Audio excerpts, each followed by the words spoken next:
thank you for allowing me to join you today. It is truly an exciting time at Jeep, as we prepare to launch, a series of new products in the marketplace here in 2021.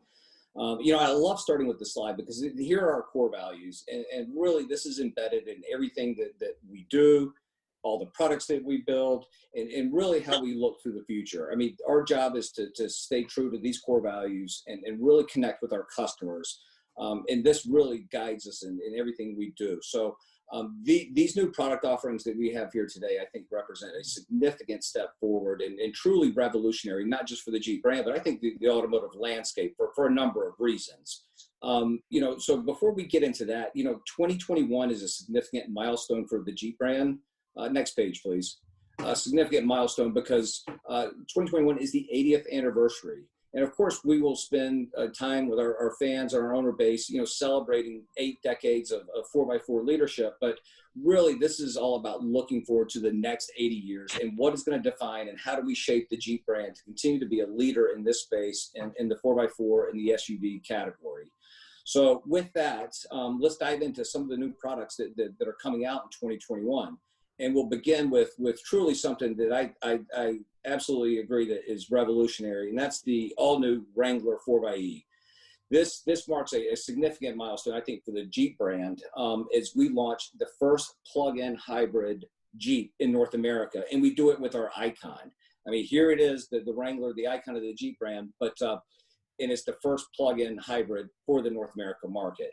So, when we set out to develop the all-new Wrangler 4xe, the goal was not necessarily to make a hybrid Wrangler. That wasn't the ultimate objective. If that were the only objective, we would have brought a hybrid Wrangler to market probably a couple of years ago. It would have been a really good hybrid.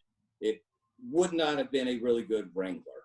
And if you think back to the core values we just looked at, one of those pillars is authenticity. So, we set out from the very onset and said, not only are we going to not compromise any of those hallmarks, any of those product attributes that make the Wrangler so unique and so special in the marketplace, but how can we leverage this electrification to enhance some of those attributes? And that's exactly what we did. And I think to understand that, let's begin with the powertrain. There was a picture of it on the prior page, and it, again, looks very complicated, but what we have is a 2-liter turbocharged engine mated with 2 electric motors, one to the front of the engine, and then one that is essentially sandwiched between the transmission and the engine, essentially taking place of the torque converter. And what that does is the combined output provides 370 horsepower and an amazing 470 pound-feet of torque. And not only is the new Wrangler 4xe the most efficient and the most capable Wrangler that we've ever brought to market, but the improved acceleration that you get with that instant torque really enhances that fun to drive factor. Believe it or not, the 4xe Wrangler can sprint from 0 to 60 in 6 seconds flat. 6 seconds. Imagine doing that. I mean, that's truly exhilarating, especially coupled with the fact that you can still have all the open air freedom options, including the soft top, the hard top, or our power hard top with the 4xe. So no compromise with that open air freedom. But beyond that on-road performance, being a hybrid, you expect it to be very efficient, and it absolutely is. So estimated MPG of 50 miles per gallon equivalent, and up to 25 miles of all-electric, zero emissions driving range. Think about it. That makes this new Wrangler really a commuter-friendly as a daily driver, and you never have that range anxiety because once you do exhaust the battery, the gas engine will kick in, and now the vehicle will continue to operate in a hybrid mode. In fact, if you think about it, many commuters will be able to complete their daily chores and their daily travels without ever engaging the gas engine. So, for many of our owners, it's going to be a huge step forward in improving that efficiency. And the joy of driving a Wrangler with the top off and all electric is just a very, very unique and special experience. But at the end of the day, you've got to think about capability because that's really what's at the core of the Jeep brand. So, with the capability being the hallmark of the vehicle, how do we improve on that? So again, no compromise there. So when you think about the fact that you have additional torque available off idle at very low engine speed, what that does is it improves the tractive force of the Wrangler at a lower RPM and less likely to spin your tires and make it more effortless to traverse any obstacles. So not only have we enhanced the on-road driving dynamics, the fun to drive factor, the efficiency is vastly improved, the capabilities also improved. And to further validate that, the Wrangler 4xe has traversed the entire Rubicon Trail in pure electric mode. Pure electric mode without any assistance of the gas engine. The new Wrangler can complete it in stock form, can complete the Rubicon Trail. So it passes even our most stringent requirements for capability. So, you know, again, represents something I think truly special in the marketplace. The Wrangler has always been unique in itself, but now to have a Wrangler that provides, you know, vastly improved efficiency, all electric driving range, you know, better acceleration and performance on road, and improved capability. This is one of those cases where hybrids are no longer have to be boring. Do not have to be compromises. You truly have your cake and eat it too. So really, really excited to bring the first plug-in hybrid electric Jeep to the North America market. It will be arriving in showrooms this spring. So we're not talking a year out, just a matter of months, and these vehicles will be in the showroom available for sale. Next up, on the next page, sticking with for Wrangler for just a moment here, this is the Wrangler Rubicon 392. Maybe not the most technologically advanced product that we'll discuss today, but I can tell you on the fun scale, this one takes the prize without a doubt. I mean, just look at it right there, ripping through the desert, pulling the front wheels off the ground. This thing is an absolute animal. And, you know, this is just, again, off the charts as far as fun. This is what it's all about. So, you know, in the summer, we launched a concept car, the Rubicon 392 concept, and immediately social media blew up, and the response was loud and very clear. Our fans and our followers wanted us to build it. And good thing that they did, because the vehicle was well under development at that stage. In fact, we've had the Rubicon 392 really hiding in plain sight for over a year now, running around throughout the development process in the market. So we teased it this summer with a concept. The reaction was phenomenal.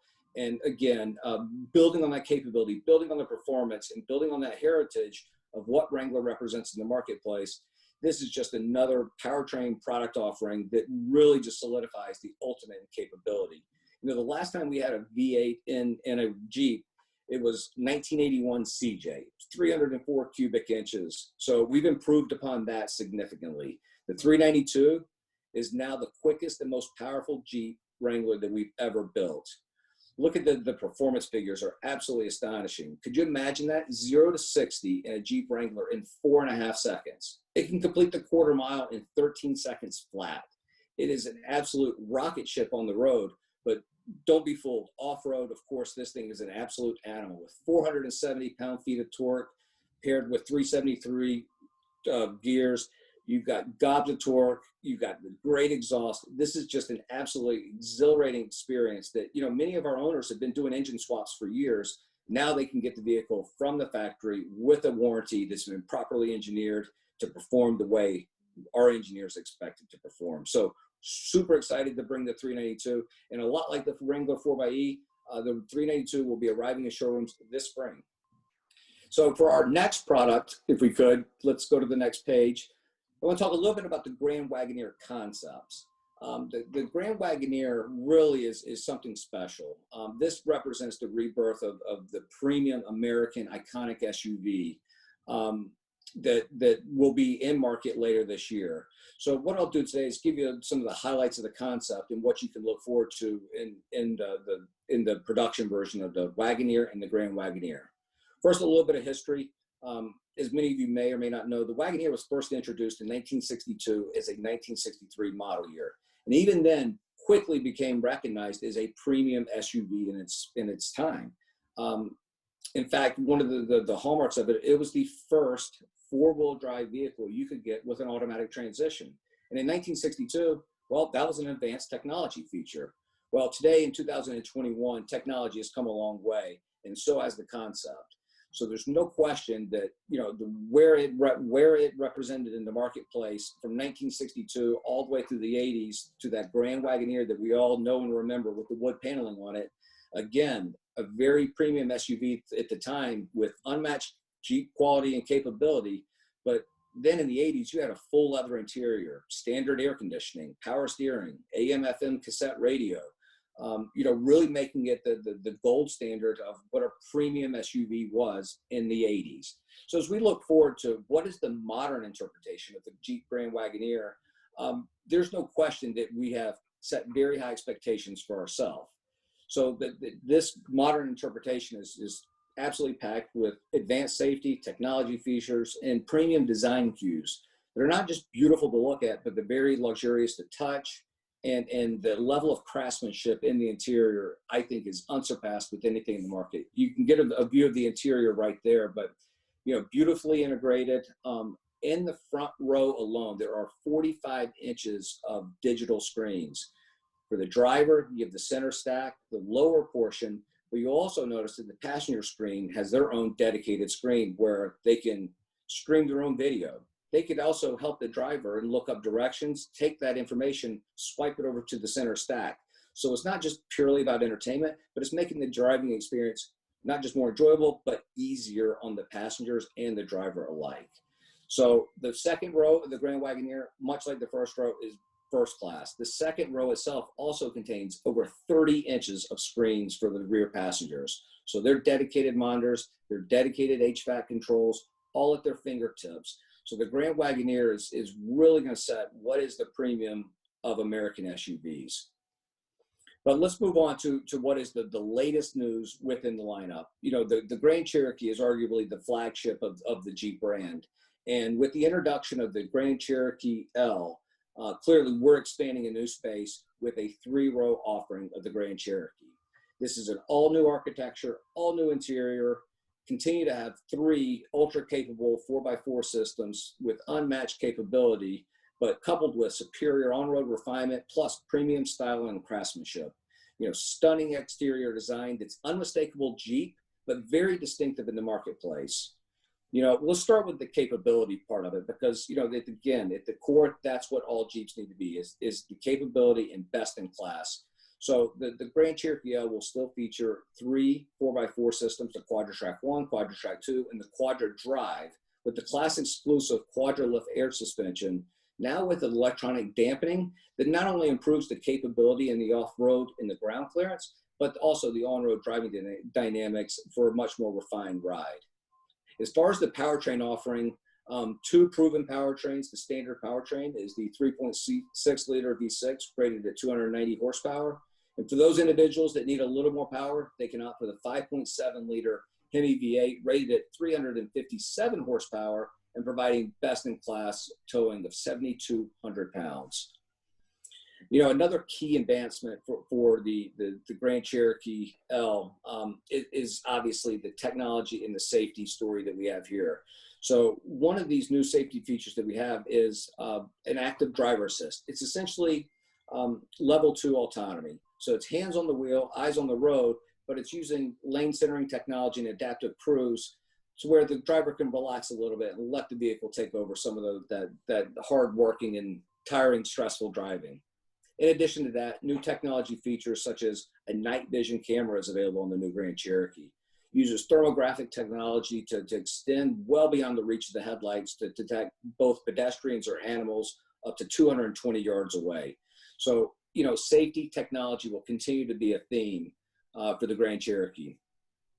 So with that, I'm going to open it up because I know we only have about 5 minutes and we have 4 unbelievable Jeeps here to talk about. And I really want to open it up to you and any questions that you may have on any of the specific Jeeps. Well, thank you very much. That was a lot of information, a lot of new products. Very excited. So, yeah, I should have booked an hour. We're going to have to do one more just for the questions alone. So, and I got some more people joining here. So, but please go ahead with your question, guys and gals. Armando, you're first. Hello, Armando, are you there? He's muted. There you go. There you go. He muted himself.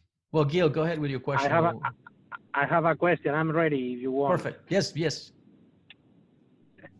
Talking about the off-road capabilities of the 4xe, I don't know if you have the opportunity to test drive. For sure, you have the opportunity, but it's really a better off-roader when you talk about electric engines and so on, it gives you capabilities that you don't have in a classical combustion engine?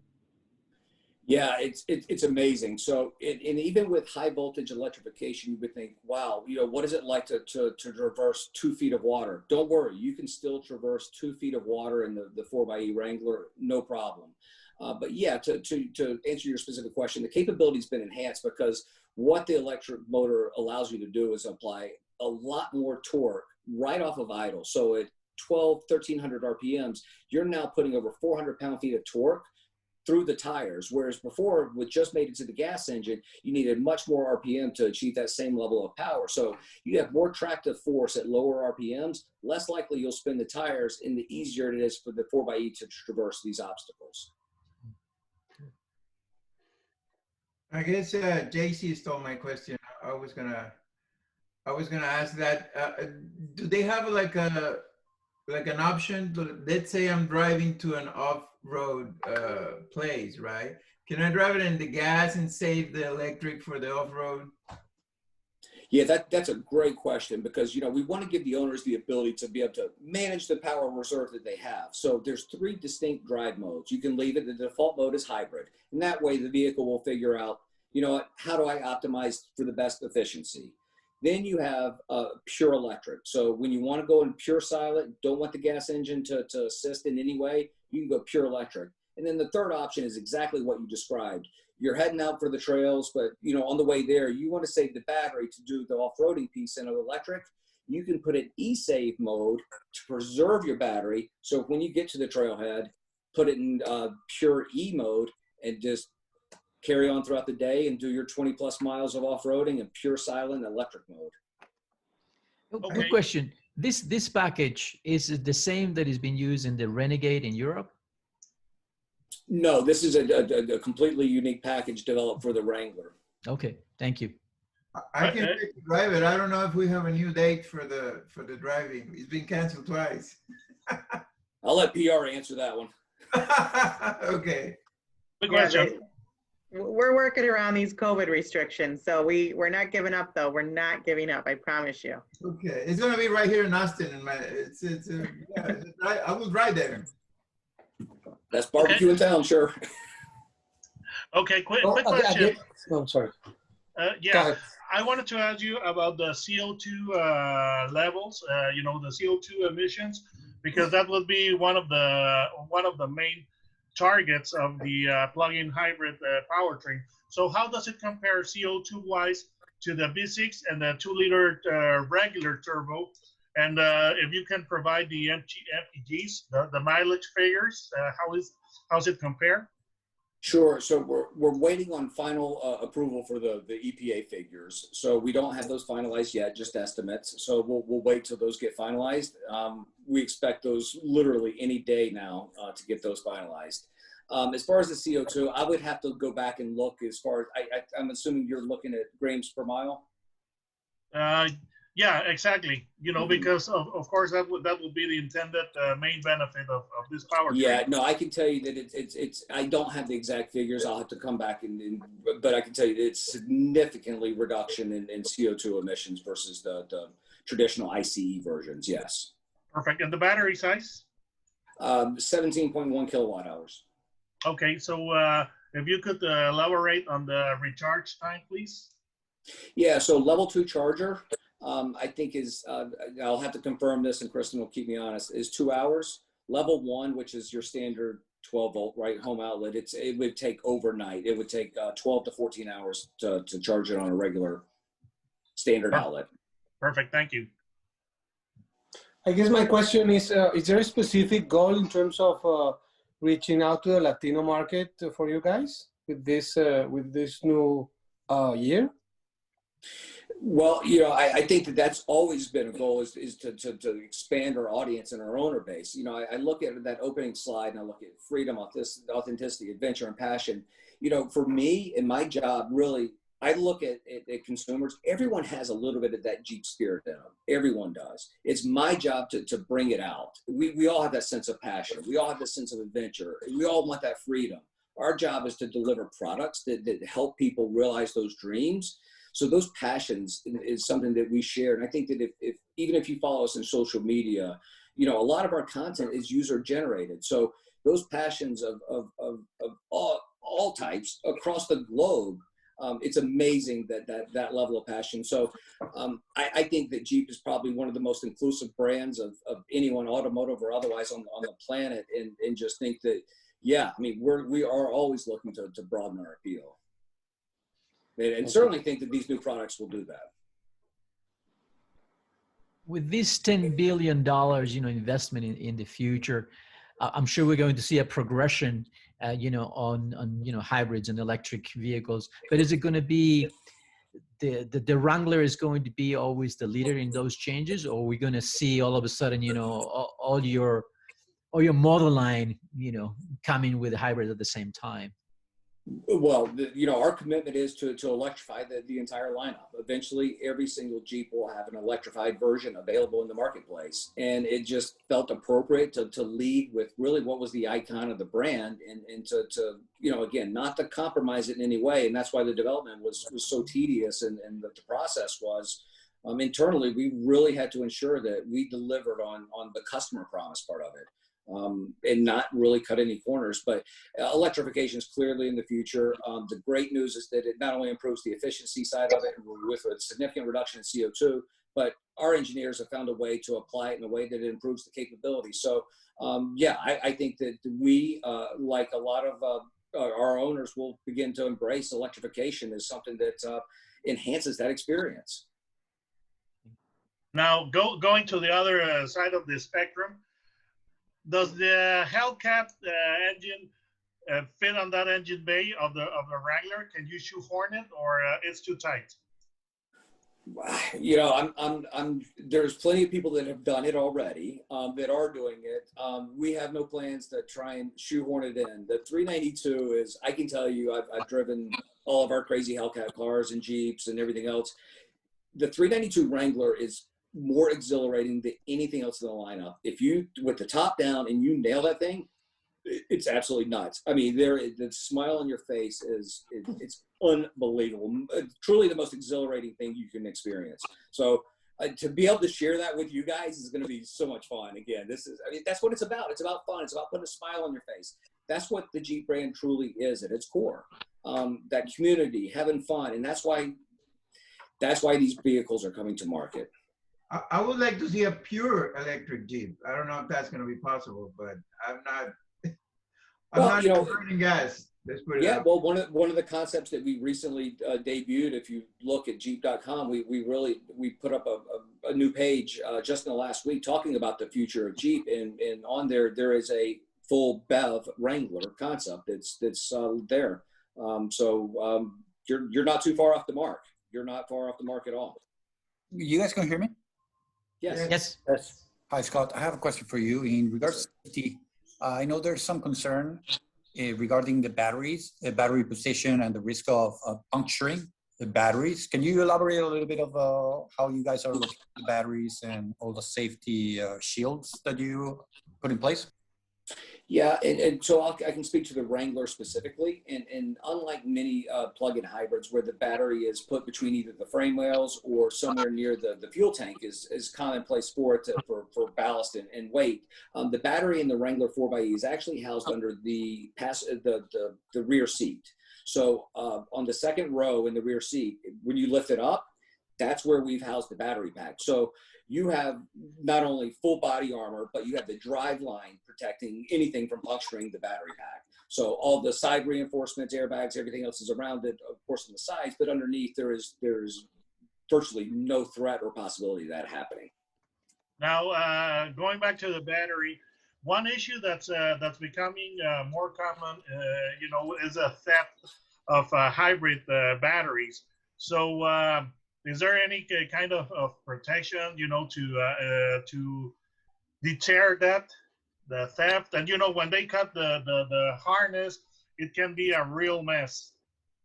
No, it would be, but I think that the fact that ours is actually housed inside the vehicle, interior of the vehicle, at least the vehicle is locked, you have your alarm. It's not that, you know, no one can crawl underneath the vehicle, and to your point, you know, disconnect the ECU before you cut the high voltage, first of all. And then when you do that, you could release the brackets and I guess conceivably drop the battery just straight from the bottom of the vehicle. The Wrangler, again, it's housed underneath the rear passenger seat. You would literally have to break into the vehicle, and it, as hard as that is to remove, you're probably better off taking a pair of sunglasses than the battery.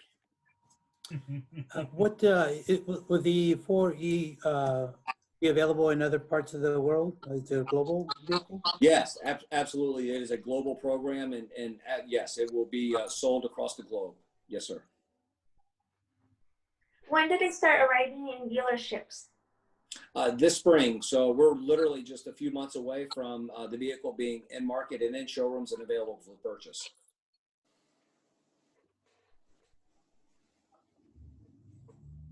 I really like that Cherokee.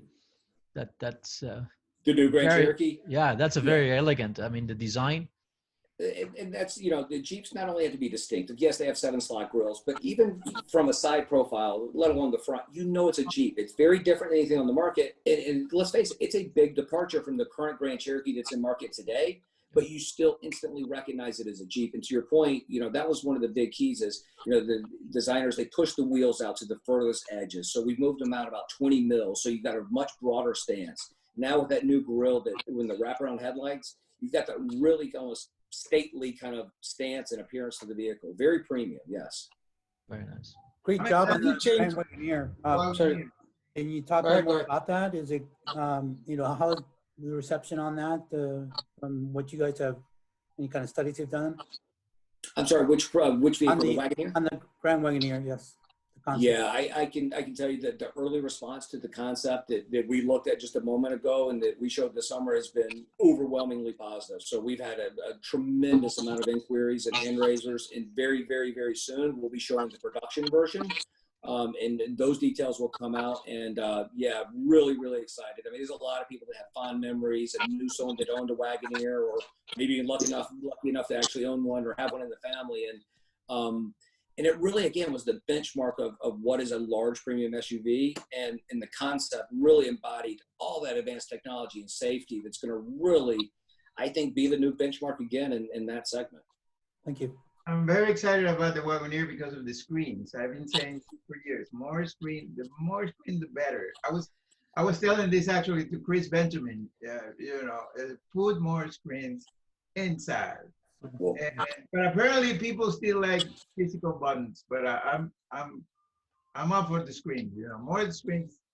Well, apparently Chris listened to you, because we have more screens in this vehicle than anything else. But I think it's more about the screens because, you know, we spend a lot of times even in competitive vehicles, but what is the functionality behind the screens? You know, and I talk about the passenger screen, and, you know, it would almost seem, okay, as a novelty, put a pass screen there, but no, the functionality of it will allow you to walk out of your living room, get in the Grand Wagoneer, and if you're watching something, a streaming show, pause it in your house and hit play when you get in the vehicle. Or again, you have a change of plans and you need to find a new route or point of interest. The passenger now has the ability to look up those maps, those directions, completely fine, unbeknownst, and then swipe it over to the driver. And the good thing is say they are streaming a show, it's perfectly safe because it's not going to be visible from the driver's point of view.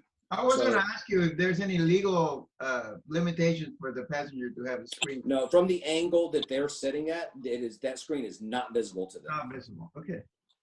Now, a quick question on the Grand Cherokee L. You say it's a new platform, but is it at all related to the Alfa Romeo Stelvio platform?